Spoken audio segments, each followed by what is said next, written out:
Welcome back, boys, to another content review on the channel. I'm Slater. We have a brand new FUT Birthday card, a great new Player of the Month card. We have new tokens in the game as well. We have a brand new loading screen. So there's a lot of content today. The question is, what SBCs should you complete? What SBCs should you not complete? And we're going to dive into that today, and I'm going to tell you what I think. Here is Nico Gonzalez. People probably don't know this guy if they don't really watch the Serie A. He is a baller. I don't even care about the card as much as I do the fact that he is holding a birthday cake with him on it in his dynamic image, which is an all-timer.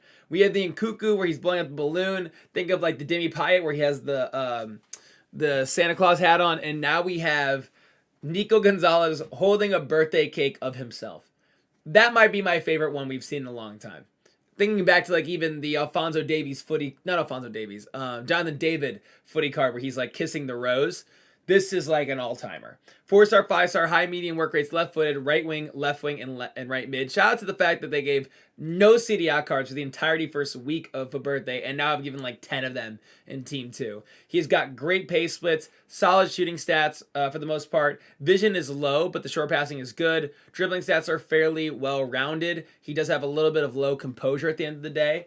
In terms of his heading accuracy is strong with 88 stamina. You know, he's really just kind of he's a decent card. He's not special. He's not amazing. There's something about the card's going to go crazy. But if you're running a budget squad, which some of you probably are, and a CDI player with 4-star, 5-star, and maybe with Argentinian links, could be really valuable to you. You know, he's for 90% of you guys out there, your teams are too OP for a card like this. But for 84 overall team, for an 87 rated card, 84s are in the floor in terms of their price point right now. This is, in terms of value, a very fair card. If we go look at him on Footbin, I think for the most part, you really want to boost some of those shooting stats, some of those passing stats. My first thought, as it always is on this channel, is to give him a maestro. We want to boost that vision, boost those passing and long passing stats. That shot power overcompensate the finishing. And then realistically, what I care about the most, I want 99 dribbling and 93 reactions on the card. I think in that world, he is a way better wing card or a central cam. I think he can totally play in that role too as a 4-star, 5-star player, right, with 90 long passing. So I think he can do a really good job for a budget team. It's a very cheap SBC. No complaints there. Then we have Player of the Month, Guerreiro. Now, this card's really interesting to me because he's 4-star, 3-star. Guerreiro's always interesting because he's such a card where you don't know where you're going to put him exactly. And this card kind of has that vibe too. And I'm going to give you a recommendation if you do this card of a position I don't think most people will play him at. He's 5'7", high, medium. That's, again, left-footed, 4-star, 3-star. Center mid, left back, left wing back, left mid. I do think, first of all, in like a 3-5-2, once again, he's not a left back. The pace is just too low. But in a 3-5-2, moving in that left mid spot, right? Something like that where you're playing a 3-back. He could do a really nice role there in terms of being a guy that can help you in forward in the attack, but also come back. Just the versatility in terms of chemistry building for your team is very fantastic. The pace splits are weird. 93 acceleration, 75 sprint speed. So his first touch, his first burst should feel really, really smooth. And then him like breaking free up the pitch, he should be easy to catch up to, right? So it's an interesting card. You kind of want to like make that first split and then get it out of his feet instead of making long gallivanting runs with this card. But what I will say is the rest of the card, look at the passing, 91 vision, 94 short pass, 91 long pass. Also, before I dive further, if you're watching the video, hit that like button. So if you're new, it's greatly appreciated. Thanks again for 1K subs on the channel. Look at the dribbling stats, dude. 96 agility, 96 balance, 92 reactions, 93 ball control, 93 dribbling, and 92 composure. Look at the defending stats. Who cares about heading accuracy? Even the defending stats are already well-rounded enough that you don't need to touch them. His physicals are low, but 88 stamina is nice. This card has a lot of really fantastic features, and he has outside the foot shot trade on the card as well, which is important because he's 3-star weak foot. So when you're in that position inside the box, you can do the outside the foot shot trade with him with that left foot to help him overcompensate for his weak foot on the card. So I like this card a lot. 83 overall on Team of the Week for a small Electrum back, and an 84 overall for a small Gold Player pack. We don't really care about the packs back because they kind of stink, but more importantly, this card's 58,000 coins in terms of his cost, let alone he's an 89 rated card, right? The value of an 89 rated card in the game right now is 40,000 coins. It can go out from there depending on what SBCs potentially come out down the road. So just from the value alone, you're not losing much on the card in terms of just the fodder price of the card, right? So you might even just get a card like this because you need to complete a Conte or a Rivaldo or something like that, and you haven't been able to get an 89 rated card. You have a bunch of 83s, 84s in your team, and you throw them in there. And if you want to do it for that reason, I totally get it. But if you want to use this card, which is what I need to tell you about, here's what I would do, okay? He is, I think, first of all, a box-to-box midfielder is probably where most people will play him. You can put an anchor on him. You know, you're not going to really get the sprint speed really boosted the way you want it to most of the time. This would make him a little bit better at strength and aggression in the midfield. Really great defending stats now. And the pace splits are what they are. I mean, you know, the acceleration is fantastic. The sprint speed is just low. For a box-to-box midfielder, that might be a good spot for him because you can get the ball out of his feet to your attackers very quickly, and he can help you in the midfield make a nice quick dribble and get out of position. So I think that's probably where he's most valuable. I will say I'm curious what he would look like as a cam. Because with a hunter, he has 9 acceleration, 83 spin speed, which is as good as you're going to get for this card, 91 attacking positioning, 93 finishing, and 90 shot power. Alongside 90 plus vision, short pass, and long passing, and basically some of the best dribbling we've seen in the game. And granted, I know the defending stats, but in like a 4-3-3-4, as a cam, it's going to have to play a little bit in the midfield anyways, and then also help you get forward.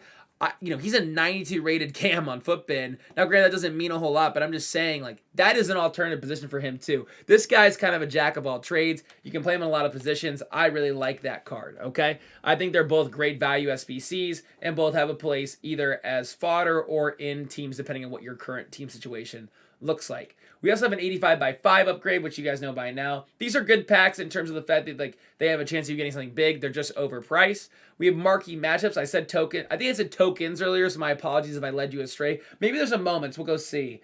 But there is at least one token today in our marquee matchup set, which is very easy to get, followed by a premium Electrum pack, a 15K pack, and a prime Electrum pack with a mega pack on the group award. So you want to do marquee matchups every week. I wish these packs were always better. Granted, a mega pack group award is great, but the internal rewards have just gotten worse and worse and worse year in and year over. But nonetheless, get yourself that token. You're going to want that at the end of the day. Then we have our daily log, and you might be saying, why the hell is this still here? I already finished. Well, you make sure you complete it. It's a bronze player for an 81 double upgrade. And if you still need your daily login, this is the last one available to you. So hopefully, if you missed a day or two somewhere down the line, and you maybe need one more of those to get the group reward, this is your final swing at the FUT Birthday Daily Login upgrade. Before we go dive into the new loading screen, I do want to see, maybe, just maybe, I don't think there has been one yet, is there a token in the Moments Gallery for you to claim? Let's see. I don't really know if there has been one yet, but I'm not quite sure. No, there's still not. There's still not. So maybe there just won't be one this way. Maybe that's just not going to happen. You can get a free little Eric Cantona lone player pick if you want that too. So I don't know if we're going to get one there. I think there's still supposed to be. Maybe there's one. I thought we were supposed to get 2 tokens today. Maybe we got one as a promo pack, potentially. That would be very EA-esque, wouldn't it? Pivot Essentials, no. Maybe not. Unless I'm missing it somewhere. We might need to do a little digging on our end here. Okay, I want to go see something. Let's go jump over to Twitter really quick because there are really good token trackers for FUT Birthday, and I don't want to leave you guys astray in case there is one you're supposed to watch. So it says coming soon. So they're expecting maybe somehow, even though tomorrow's a new promo, granted, to be fair, the swaps run past the promo. I think they run like another 6 or 7 days. That we're going to get one more FUT Birthday token in tomorrow's content. So that is the idea there, which is very weird that they wouldn't release it all within the actual embodiment of the promo that it exists within. But nonetheless, one more token apparently left to go. So if you're still grinding, maybe you're like, well, I need one more token. Apparently, there is one more coming out. Apparently, I feel like that kid on that video. There's one more coming out again. In terms of the content, here we go. We have a left back with 5-star skill moves, which we know to be Roberto Carlos. Center forward, that could be Landon Donovan or Clint Dempsey, which is very cool. And then we have a center forward, which could be Zola, Del Piero, a lot of different cards with 5-star skill moves. So it looks like, you know, we're going to get a skill move or weak foot boost. I thought that Roberto Carlos was 5-star skills, but apparently he's not. But let's see. Carlos. Is he not 5-star skills? Oh, he's 3-star skills. Wow. So you're going to get icons that have skill move weak foot boost. That's very exciting for this new promo. And heroes. That would also probably have that too. So there's your content for today. If you enjoyed the video, hit the like button. Stuff for new to the channel. You know the drill by now. I'll catch you guys for a video again tomorrow. Peace.